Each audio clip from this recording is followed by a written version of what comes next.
What's up, you guys, and welcome to another episode of the Real Talk with Silos. I'm your host, Silos, and today we are back with another review of the one and only Titans. This is episode 8 for season 2, and this episode is called Jericho. And so what pretty much this episode is doing is cleaning up all the past events, all the flashbacks that we're having of the old Titans, and what happened and the reason why Deathstroke is after the team. And what happened with Jericho. And so pretty much it starts off with the whole Jericho storyline. Dick meeting Jericho in the music store. I have my handy dandy notebook, by the way. I have all my notes in here that I thought we should talk about that I wrote.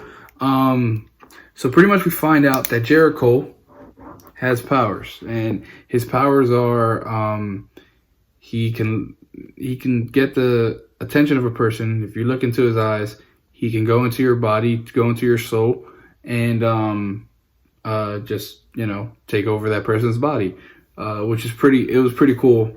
That was pretty good. One thing I didn't expect was that pretty much Slade in some parts was really trying to be a good dad.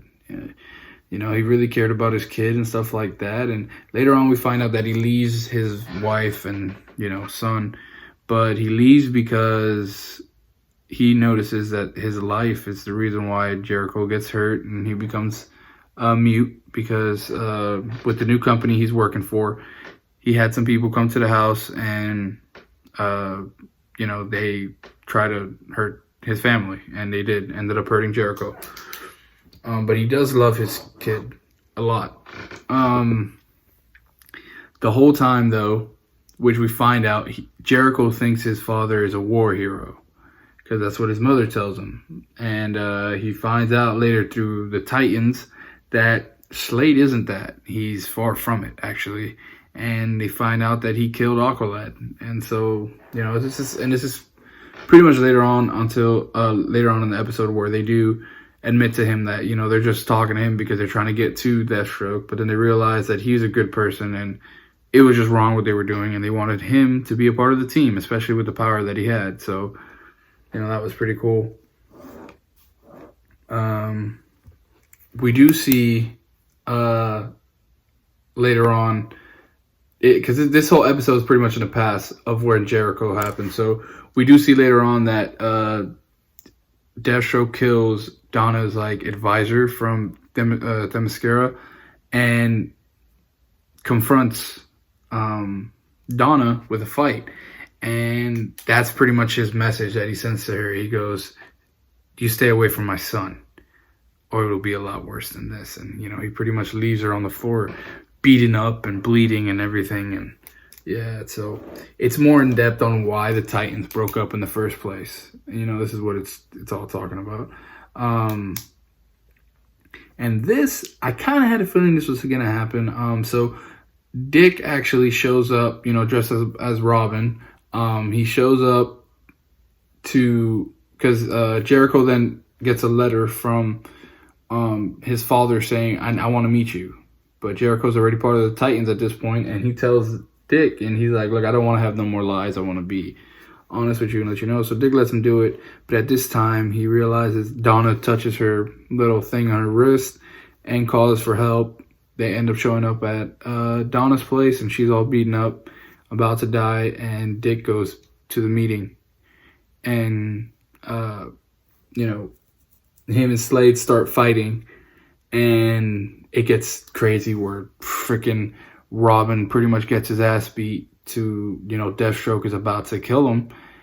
And, of course, Jericho being the hero that he wants to be and, caring about Dick as a friend and, trying to make his father stop, jumped in the way. And while his father has I call it Mirakuru, but we all know that's not the drug. I'm just a big Arrow fan.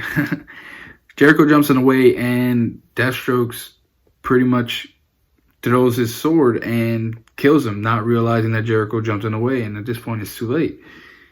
And so, Deathstroke blames Dick for killing his son, but in the end, Deathstroke killed him. So that's crazy. He's trying to kill Robin the whole time. Jericho jumps in the way. and Deathstroke, yeah, he killed him, and he blames Dick, and Dick blames himself, but really, this was all Slade's fault, man. This is all Slade's fault. And it's crazy because they didn't go really much in depth, but Aqualad wasn't the one who he was after. He was after the advisor from Themyscira. So that is something crazier. You know, that's something we got to look into. Or if you guys saw anything on that storyline, if it was maybe a cover up so Donna won't go after Deathstroke, maybe that could be it too. But yeah, so as we see, that girl was actually the one who Deathstroke was chasing after. That's so all this could have been avoided if Aqualad didn't jump in front of that bullet. Yeah, that's freaking crazy. So yeah, anyways, back to this, guys. Sorry about that. I know I'm jumping around a lot. Yeah, I wrote down that this was the big reason, you know, everything is shut down at this point. And the only one who's okay and talking to Dick is Donna. Because Donna felt like he did what had to be necessary. You know, and yeah, so this is the tower is shut down. And then so next week we will be back in present time and we will see where things go. Guys, this is honestly, if you're not watching Titans yet, I can recommend this season so much. Honestly, just get on this show, go on season 2, skip episode 1, and just go on through there and just keep watching. Honestly, it's the best thing about DC right now, minus the CW shows. But yeah, you know, just go ahead and do it. You guys would not be disappointed. But yeah, guys, without further ado, I'll let you get out of here. That's all I got. If I miss anything, please let me know in the comments. Let's get real. What else am I missing, guys? Please comment, like, subscribe. And yeah, guys, I'll let you get out of here. Deuces. Have a good one, guys.